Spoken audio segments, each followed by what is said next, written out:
আজকে আমরা টোটাল 114 জন আমরা মুক্তি পেয়েছি।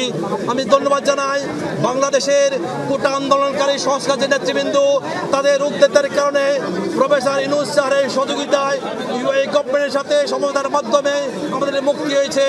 আমরা খবর পেয়েছি ইউএই জেলার পুলিশ সুপার আমাদেরকে বলেছে, তোমরা আবার জন্ম পেয়েছো, তোমাদের নতুন প্রফেসর ইউনূস সাহেব তোমাদের জন্য দিন রাত দরবার করে আমাদেরকে মুক্তি হয়েছে, না হলে কিন্তু আমরা মুক্তি পেতাম না।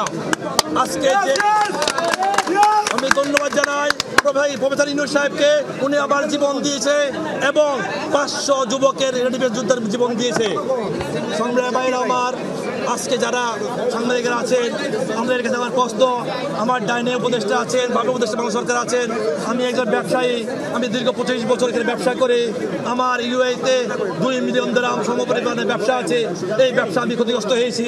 আজকে আমি আসতাম রাজার বেশে, আজকে আমি এসেছি, আমি জেলখানার মধ্যে আমি আমার জেলের জুতা নিয়ে আসছি। আজকে জামা আমি 2 মাস পরেছি, আমি কোনো জামা পাই নাই, কাপড় পাই নাই, তারপরও আমি ধন্যবাদ জানাই ইউএই গভর্নমেন্টকে।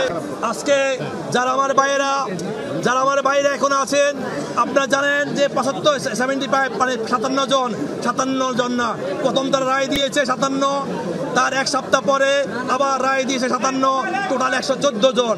কিন্তু বাংলাদেশ গভর্নমেন্ট জানে 57, টোটাল 114 জনের রায় হয়েছে। তার বিরুদ্ধে 12 জন যাবজ্জীবন 25 বছর, আর বাকিগুলা 10 বছর করে। আর যারা এখনো বাকি আছে, আমি আমার উপদেষ্টার নেতৃত্বে বলবো, প্রফেসর স্যারকে বলবো, তাদেরকে অবশ্যই মুক্তি করার জন্য, তাদেরকে কিন্তু এখানে হাইডিং করে রাখছে।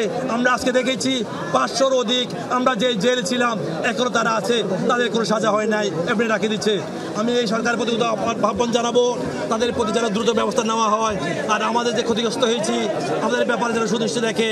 আজকে আমরা ঘরের ভিখারি হয়ে গেছি, আজকে আমার ছেলে আছে, আমার পরিবার আছে, আমি শূন্য হাতে আজকে এসেছি, যেন আমাদের প্রতি শূন্য দোষ রাখে। আমি আমার বক্তব্য রাখি। আসসালামু আলাইকুম।